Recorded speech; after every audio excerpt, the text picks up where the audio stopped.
Everyone good morning. अज आप पढ़ते हैं types of companies. Private company होंदी, एक पब्लिक कंपनी होंदी। प्राइवेट कंपनी दे विच की होंदा है, फॉलोइंग करैक्टर्स है। ये मिनीमम तो 2 मैंबर की रिक्वायरमेंट है तो मैक्सीमम 50 मैंबरस नहीं आएगा, तो 200 मैंबरस ही आएगा।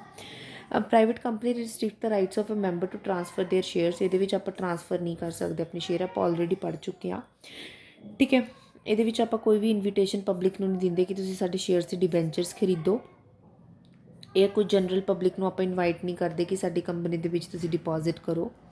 ਮਿਨੀਮਮ ਪੇਡ ਸ਼ੇਅਰ ਕੈਪੀਟਲ ਇਹਨਾਂ ਦੀ 1 ਲੱਖ ਦੀ ਹੋਣੀ ਚਾਹੀਦੀ ਹੈ, ਠੀਕ ਹੈ। ਪਬਲਿਕ ਕੰਪਨੀ ਦੇ ਵਿੱਚ ਕੀ ਹੁੰਦਾ, according to section 31(1)(4) of the Indian companies act, all companies other than private companies are public companies. ਜਿਹੜੀਆਂ ਵੀ ਕੰਪਨੀ ਪ੍ਰਾਈਵੇਟ ਨਹੀਂ ਹੈਗੀਆਂ ਤਾਂ ਸਾਰੀਆਂ ਪਬਲਿਕ ਕੰਪਨੀਜ਼ ਹੈ। It is the company in which public interest is a large interested, ठीक है। ये की होंगे 7 मैंबरस तो फॉर्म होंगी है जनरल। ये पब्लिक अपने शेयर सबसक्राइब करती है, पब्लिक का हिस्सा होंगे ये, ठीक है। कोई भी ये रिस्ट्रिक्शनस नहीं होंगी, किन्ने भी मैंबरस पार्टिसिपेट कर सकते हैं। ये आप ट्रांसफर ऑफ शेयर्स भी कर सकते हैं। मिनीमम 5 लाख की होंगी है। It must allot shares within 120 days from the issue of prospectus. जो इन्होंने कंपनी का प्रस्पैक्टस इशू करता तो 120 दिनों के अंदर अंदर इन्होंने शेयर इशू कर देने चाहिए ने, ठीक है। मतलब 4 मंथ्स के अंदर अंदर। Before starting the business it requires a certificate of commencement from the registration of companies. मतलब इन्होंने सर्टिफिकेट चाहिए होंगे भी स्टार्ट करने का। डिफरेंस की है, ठीक है। ये नंबर ऑफ मैंबरस, ये 2 मैंबरस मिनीमम मस्ट होंगे ने। ये 200 रिक्वायर होंगे ने। ये की है कि 7% तो स्टार्ट हो जाती है, no maximum limit. Commencement of a business, ये सर्टिफिकेट ऑफ इनकॉर्पोरेशन। ये certificate of commencement of a business जब अपन इशूड होती होंगी जो minimum number of shares have been subscribe by the public. भी अगर कुछ शेयर पब्लिक तो आ जाए तो ही आप इस कंपनी को स्टार्ट कर सकते हैं। ट्रांसफर ऑफ शेयर ये रिस्ट्रिक्टेड होंगे, भी आप ट्रांसफर ऑफ द शेयर्स नहीं कर सकते। They cannot be an appeal to the central government against disallowing the transfer of shares. अगर उन्होंने कोई अपील आ जाती है सेंट्रल गवर्नमेंट वालों, फिर उन्होंने करना पैंदा है, पर ये फ्रीली अलाउ करते हैं। कुछ प्रोसीजर होंगे जो तुम ट्रांसफर ऑफ शेयर्स का करना होंगे। Issue of prospectus, private company can not issue prospectus giving public कोई पब्लिक इनविटेशन नहीं दी कि तुम साडी कंपनी के विच आओ, तुम इन्वेस्ट करके जाओ। ये इशू ऑफ प्रोस्पैक्टस होंगे कि तुम कंपनी के बाहरले लोगों को इनवाइट करना है। Statutory meeting, private company is not required to call a statutory meeting and to submit statutory report to the registrar of a company. ये रिक्वायर्ड नहीं होंगे भी तुम इवें की मीटिंग करनी है, पर ये रिक्वायर्ड होंगे कि तुम इन्ने पीरियड के कर लेनी है तो सबमिटेड करो फिर अपनी registrar of a company. Quorum for meetings, तो quorum for meeting of a private company is a 2 बार होनी चाहिए है। 5 मैंबर कंस्टीट्यूट द कोरम। ये कोरम 5 मैंबर दे बनाते हैं, ठीक है। नंबर ऑफ डायरैक्टर्स, ये 2 डायरैक्टर्स होने चाहिए ने मिनीमम, ठीक है। The company can increase the number of director with the prior permission of the central government. Central government की परमिशन तो अपने नंबर ऑफ डायरैक्टर बढ़ा भी सकती है। A company of 3 director must be, मतलब 3 डायरैक्टर्स का नेम एड्रैस वो रजिस्ट्रार दे होना चाहिए, ठीक है। Along with the memorandum of association, MOA। तुम अगे पढ़ोगे की होंगे, ये सारा लिखा हुआ होंगे अपनी किन्नी की स्टाफ है, अपना की कुछ है। Filing of documents, private company need not to send the list of register of company तो इन्होंने कोई रिक्वायर नहीं होंगे, पर इन्होंने रिक्वायर होंगे। Uses of the word limited, private company private limited अपना अगे यूज़ करती है, ये कोई अपने कंपनी के लिमिटेड इन्होंने यूज़ नहीं करना होंगे। ये अपना मेन डिफरेंस होंगे। जी कंपनी के लिमिटेड लिखा होंगे that means it is a private company. जी कंपनी के पिछे लिमिटेड नहीं लिखा होंगे that mean it is a public company. की बेनीफिट्स मिलते हैं प्राइवेट कंपनी को। Some of the main privileges are as follows. A private company can be started, ये 2 मैंबरस तो स्टार्ट हो जाती है। पब्लिक कंपनी 7 मैंबर तो स्टार्ट होती है। प्राइवेट कंपनी को कोई प्रोस्पैक्टस फाइल करने की जरूरत नहीं पैंती, इनू जरूरत होंगी है रजिस्ट्रार ऑफ कंपनी के अंदर।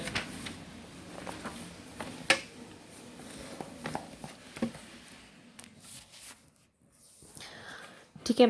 ये की होंगे भी मिनीमम सबसक्रिप्शन की रिक्वायरमेंट नहीं होंगी पब्लिक कंपनी के विच कि तुसी it can directly allot the shares, मतलब किन्ने मर्जी शेयर्स तुसी अलाउ कर सकते हो। तो company can start it's work just after getting private company की होंगे इनकॉर्पोरेशन का सर्टिफिकेट आया, कंपनी आप स्टार्ट कर सकते हैं, ठीक है। ये आपको सर्टिफिकेट ऑफ कमेंसमेंट लेना जरूरी नहीं होंगे, 2 ਡਾਇਰੈਕਟਰਸ ਇਹਦੇ ਵਿੱਚ ਹੁੰਦੇ ਨੇ। Private companies not required to hold ਇਹਦੇ ਵਿੱਚ ਸਟੈਟੂਟਰੀ ਮੀਟਿੰਗ ਆਪਾਂ ਨੂੰ ਰਿਕੁਆਇਰਡ ਨਹੀਂ ਹੁੰਦੀ। ਕੋਈ ਓਬਲੀਗੇਸ਼ਨਸ ਨਹੀਂ ਹੁੰਦਾ ਕਿ ਆਪਾਂ ਨੇ ਇਸ਼ੂ ਆਫ ਸ਼ੇਅਰ ਕਰਨਾ ਹੈ, ਠੀਕ ਹੈ, to the existing shareholders on a pro rata basis and in case of public company, ਮਤਲਬ ਜਿੰਨੇ ਉਹਦੇ ਸ਼ੇਅਰ ਉਹਨਾਂ ਤੋਂ ਉਹਨਾਂ ਨੂੰ ਰਿਟਰਨ ਦੇਣਾ ਪੈਂਦਾ, ਕੋਈ ਜ਼ਰੂਰੀ ਨਹੀਂ ਹੁੰਦਾ। Unless otherwise a higher quorum is provided, the minimum quorum is general meeting of shareholder only. ਮਤਲਬ ਇੱਕ ਪ੍ਰੋਪਰ ਜਿਹੜਾ ਕੋਰਮ ਹੁੰਦਾ ਨਾ, ਕੋਰਮ ਦੇ ਵਿੱਚ ਆਪਾਂ ਨੂੰ 2 ਮੈਂਬਰਸ ਇਹਦੇ ਵਿੱਚ ਰਿਕੁਆਇਰਡ ਹੈ। ਦੇਰ ਇਜ਼ ਨੋ ਲਿਮਿਟ ਇਨ ਰਿਮਨਰੇਸ਼ਨ, ਕੋਈ ਵੀ ਲਿਮਿਟ ਨਹੀਂ ਹੈਗੀ ਵੀ ਤੁਸੀਂ ਇੰਨਾ ਡਾਇਰੈਕਟਰਸ ਨੂੰ ਪੇ ਕਰਨਾ, ਇੰਨਾ ਮੈਨੇਜਰਸ ਨੂੰ ਪੇ ਕਰਨਾ ਪ੍ਰਾਈਵੇਟ ਕੰਪਨੀ ਦੇ ਵਿੱਚ, no. It can be fixed beyond 11% with the statutory limit for a public company. ਅਗਰ ਕੰਪਨੀ ਨੇ ਪਬਲਿਕ ਕੰਪਨੀ ਨੇ ਇੰਨਾ ਰੇਟ ਹੈ ਤਾਂ ਬਿਯੋਂਡ ਤੋਂ 11% ਵਧਾ ਕੇ ਆਪਾਂ ਇਹਨਾਂ ਨੂੰ ਇੰਟਰਸਟ ਦੇ ਸਕਦੇ ਹਾਂ। ਤਾਂ ਕੁਝ ਡਿਫਰੈਂਸਿਸ ਬਿਟਵੀਨ ਅ ਪਾਰਟਨਰਸ਼ਿਪ ਤੇ ਜੁਆਇੰਟ ਸਟਾਕ ਕੰਪਨੀ ਦੇ ਵਿੱਚ। ਗਵਰਨਿੰਗ ਸਟੈਚੂਏਟ, ਇਹ ਪਾਰਟਨਰਸ਼ਿਪ ਕੰਸਰਨ ਇਹ ਗਵਰਨ ਕਰਦੀ ਹੈ ਪਾਰਟਨਰਸ਼ਿਪ ਐਕਟ 1932, ਜਿਹੜੀ ਕੰਪਨੀ ਹੈ ਆਪਣੀ ਕੰਪਨੀਜ਼ ਐਕਟ 2003। ਰਜਿਸਟ੍ਰੇਸ਼ਨ ਆਫ ਮਤਲਬ ਪਾਰਟਨਰਸ਼ਿਪ ਕੰਪਲਸਰੀ ਨਹੀਂ ਹੁੰਦੀ, ਇਹਦੀ ਕੰਪਲਸਰੀ ਹੁੰਦੀ ਹੈ, ਠੀਕ ਹੈ। ਇਹਨੂੰ ਕੁਝ ਸਰਟਨ ਪ੍ਰਿਵਿਲੇਜਸ ਮਿਲਦੇ ਆ ਅਗਰ ਇਹਨੂੰ ਆਪਾਂ ਕੰਪਨੀ ਨੂੰ ਰਜਿਸਟਰਡ ਕਰਵਾ ਲੈਂਦੇ ਹਾਂ। ਤੁਸੀਂ ਮੈਂ ਪਿੱਛੇ ਪੜ੍ਹੇ ਸੀ ਆਪਾਂ, ਇਹਦੇ ਵਿੱਚ 2 ਸਟੇਜਿਸ ਹੁੰਦੀਆਂ ਨੇ। ਪਹਿਲਾਂ ਇਨਕੋਰਪੋਰੇਸ਼ਨ, ਅਗਰ ਆਪਣੀ ਮਤਲਬ there are 2 stages in registering public company, the first is incorporation, second ਕੀ ਹੁੰਦਾ commencement of business. A public company can start business only after obtaining, ਜਦੋਂ ਇਹਨਾਂ ਨੂੰ ਦੋਨੋਂ ਸਰਟੀਫਿਕੇਟਸ ਮਿਲ ਗਏ ਉਹਦੀ ਕੰਪਨੀ ਸਟਾਰਟ ਕਰ ਸਕਦੀ ਹੈ। ਪ੍ਰਾਈਵੇਟ ਕੰਪਨੀ ਨੂੰ ਸਿਰਫ ਸਰਟੀਫਿਕੇਟ ਆਫ ਇਨਕੋਰਪੋਰੇਸ਼ਨ ਚਾਹੀਦਾ ਹੁੰਦਾ। ਨੰਬਰ ਆਫ ਮੈਂਬਰਸ ਇਹਦੇ ਵਿੱਚ 2 ਪਰਸਨਸ ਹੋਣੇ ਚਾਹੀਦੇ, ਮੈਕਸਿਮਮ ਨੰਬਰ ਇਹਦੇ ਵਿੱਚ 10 ਹੋਣੇ ਚਾਹੀਦੇ ਅਕੋਰਡਿੰਗ ਟੂ ਬੈਂਕਿੰਗ। ਅਗਰ ਆਪਣਾ ਨੋਨ ਬੈਂਕਿੰਗ ਦਾ ਤਾਂ ਆਪਾਂ 20 ਮੈਂਬਰਸ ਹੋ ਸਕਦੇ ਹਾਂ। ਇਹਦੇ ਵਿੱਚ ਐਟਲੀਸਟ 2 ਪਰਸਨਸ ਚਾਹੀਦੇ ਨੇ ਆਪਾਂ ਨੂੰ ਪ੍ਰਾਈਵੇਟ ਕੰਪਨੀ ਲਈ, ਮੈਕਸਿਮਮ ਇਹਦੇ ਵਿੱਚ 200 ਚਾਹੀਦੇ ਨੇ। ਪਬਲਿਕ ਲਈ ਆਪਾਂ ਨੂੰ 7 ਚਾਹੀਦੇ ਨੇ, ਮੈਕਸਿਮਮ ਦੀ ਕੋਈ ਲਿਮਿਟ ਨਹੀਂ ਹੈ। ਲੀਗਲ ਸਟੇਟਸ ਕੀ ਹੈ, ਇਹਦੇ ਵਿੱਚ ਕੋਈ ਸੈਪਰੇਟ ਲੀਗਲ ਐਂਟੀਟੀ ਨਹੀਂ ਹੁੰਦੀ, ਮੈਂਬਰਸ ਹੀ ਉਹਦਾ ਪਾਰਟ ਹੁੰਦੇ ਨੇ। ਇਹਦੇ ਵਿੱਚ ਉਹਦੀ ਸੈਪਰੇਟ ਲੀਗਲ ਐਂਟੀਟੀ ਹੁੰਦੀ ਹੈ ਕੰਪਨੀ ਦੀ ਕਾਮਨ ਸੀਲ ਹੁੰਦੀ ਹੈ। ਜੋ ਵੀ ਅਗਰ ਕੰਟਰੈਕਟ ਆਪਾਂ ਨੇ ਕਰਨਾ ਤਾਂ ਉਹ ਸੀਲ ਦੇ ਅਕੋਰਡਿੰਗ ਹੀ ਕਰਨਾ, ਉਹ ਸੀਲ ਉਹਦੇ 'ਤੇ ਲੱਗੀ ਹੋਣੀ ਚਾਹੀਦੀ, ਤਾਂ ਹੀ ਉਹ ਡਾਕੂਮੈਂਟ ਰਿਲਾਇਬਲ ਮੰਨਿਆ ਜਾਏਗਾ। ਲਾਇਬਿਲਿਟੀ ਇਹਦੇ ਵਿੱਚ ਪਾਰਟਨਰਸ ਦੀ ਅਨਲਿਮਿਟਿਡ ਲਾਇਬਿਲਿਟੀ ਹੁੰਦੀ ਹੈ। ਇਹ liability of the share holder ਉਨੀ ਕੀ ਹੁੰਦੀ ਹੈ ਜਿੰਨਾ ਕੁ ਉਹਨਾਂ ਨੇ ਇਨਵੈਸਟ ਕੀਤਾ ਹੁੰਦਾ ਕੰਪਨੀ ਦੇ ਵਿੱਚ। ਟਰਾਂਸਫਰ ਆਫ ਸ਼ੇਅਰਸ, ਅਗਰ ਆਪਾਂ ਟਰਾਂਸਫਰ ਉਹਦੀ ਕਰ ਸਕਦੇ ਜਦੋਂ ਸਾਰੇ ਪਾਰਟਨਰਸ ਐਗਰੀ ਨੇ, ਠੀਕ ਹੈ। ਇਹਦੇ ਵਿੱਚ ਉਹ ਸ਼ੇਅਰ ਹੋਲਡਰ ਆਪਣਾ ਸੈੱਲ ਕਰ ਸਕਦਾ ਕਿੰਨੇ ਮਰਜ਼ੀ ਸ਼ੇਅਰ, ਉਹਦੀ ਕੋਈ ਬਾਉਂਡਰੀਜ਼ ਨਹੀਂ ਹੈਗੀਆਂ। ਮੈਨੇਜਮੈਂਟ ਐਂਡ ਕੰਟਰੋਲ, ਇਹ ਸਿਰਫ ਮੈਨੇਜਮੈਂਟ ਐਂਡ ਕੰਟਰੋਲ ਪਾਰਟਨਰਸ ਕਰਦੇ ਨੇ, ਉਹਨਾਂ ਨੂੰ ਹੀ ਰਾਈਟ ਹੁੰਦਾ, ਉਹ ਪਾਰਟਿਸਿਪੇਟ ਕਰਦੇ ਨੇ ਕੰਪਨੀ ਦੀ ਐਡਮਿਨਿਸਟ੍ਰੇਸ਼ਨ ਦੇ ਵਿੱਚ।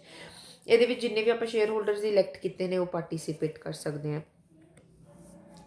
ਠੀਕ ਹੈ। ਸਟੈਟੂਟਰੀ ਓਬਲੀਗੇਸ਼ਨਸ, ਅ ਪਾਰਟਨਰਸ਼ਿਪ ਇਜ਼ ਨਾਟ ਅੰਡਰ ਸਟੈਟੂਟਰੀ ਓਬਲੀਗੇਸ਼ਨਸ, ਇਹਨਾਂ ਨੂੰ ਕੋਈ ਵੀ ਰੂਲਸ ਐਂਡ ਰੈਗੂਲੇਸ਼ਨਸ ਨਹੀਂ ਹੁੰਦੇ, ਕੋਈ ਇਹਨਾਂ ਨੇ ਬੁੱਕਸ ਨਹੀਂ ਮੇਨਟੇਨ ਕਰਕੇ ਰੱਖਣੀਆਂ ਹੁੰਦੀਆਂ, ਕੋਈ ਅਕਾਊਂਟਸ ਨਹੀਂ ਆਡਿਟ ਕਰਾਉਣੇ, ਇਹਨਾਂ ਨੇ ਸਾਰੀ ਸਟੈਟੂਟਰੀ ਰਿਪੋਰਟ ਆਪਣੀ ਦੇਣੀ ਹੁੰਦੀ ਹੈ periodically to the register of companies. Continuities, ਜਦੋਂ ਕੋਈ ਇਨਸੋਲਵੈਂਸੀ ਹੋ ਗਈ, ਡੈਥ ਹੋ ਗਈ, ਪਾਰਟਨਰ ਦੀ ਬੰਦ ਹੋ ਜਾਂਦੀ ਹੈ ਕੰਪਨੀ, ਕਿਉਂਕਿ ਆਪਣੀ ਸੈਪਰੇਟ ਲੀਗਲ ਐਂਟੀਟੀ ਤਾਂ ਡੈਥ ਤੇ ਇਨਸੋਲਵੈਂਸੀ ਆਫ ਅ ਮੈਂਬਰ ਇਸ ਨੂੰ ਇਫੈਕਟ ਨਹੀਂ ਕਰਦੀ। ਅਥੋਰਿਟੀ ਆਫ ਮੈਂਬਰਸ, ਉਹੀ ਚੀਜ਼ਾਂ ਨੇ ਜੋ ਆਪਾਂ ਪਿੱਛੇ ਸਾਰੀਆਂ ਪੜ੍ਹ ਚੁੱਕੇ ਹਾਂ, ਤਾਂ ਹੀ ਮੈਂ ਜ਼ਿਆਦਾ ਇਸ ਨੂੰ ਇਲੈਬੋਰੇਟ ਨਹੀਂ ਕਰ ਰਹੀ, ਜਸਟ ਮੈਂ ਪੁਆਇੰਟ ਟੂ ਪੜ੍ਹ ਕੇ ਪੁਆਇੰਟ ਦਾ ਮਤਲਬ ਤੁਹਾਨੂੰ ਦੱਸ ਰਹੀ ਹਾਂ। Authority of members, authority of a members can bind the firm by his act.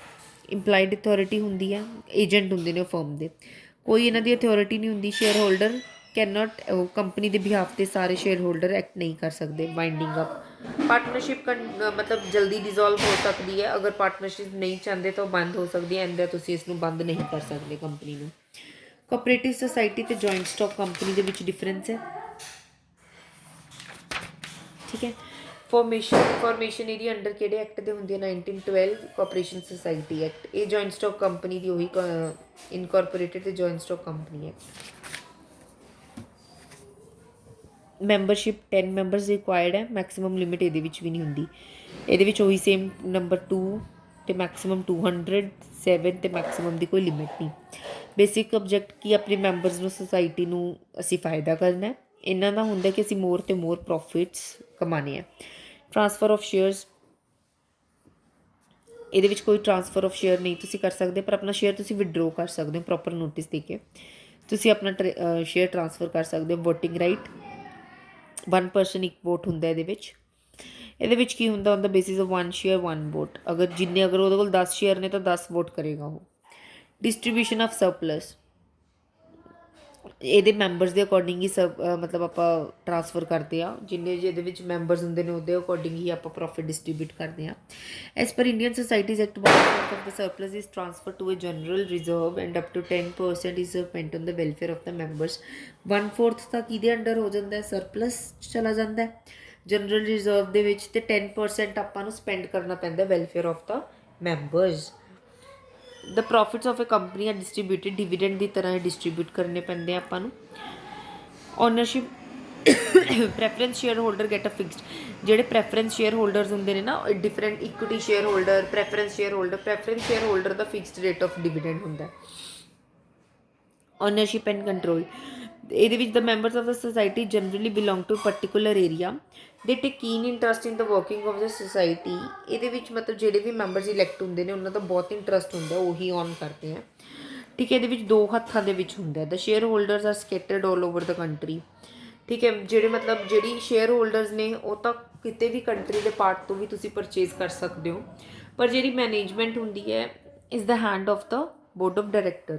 Share holder cannot participate day to day working ਦੇ ਵਿੱਚ ਨਹੀਂ ਕਰ ਸਕਦੇ, ਤਾਂ ਮੈਨੇਜਮੈਂਟ ਅਤੇ ਓਨਰਸ਼ਿਪ 2 ਡਿਫਰੈਂਟ ਹੱਥਾਂ ਦੇ ਵਿੱਚ ਹੁੰਦੀ ਹੈ। ਠੀਕ ਹੈ, factors to be considered for starting in a business ਆਪਾਂ ਕੱਲ੍ਹ ਦੀ ਕਲਾਸ ਦੇ ਵਿੱਚ ਇਸ ਚੈਪਟਰ ਨੂੰ ਖਤਮ ਕਰ ਦਾਂਗੇ।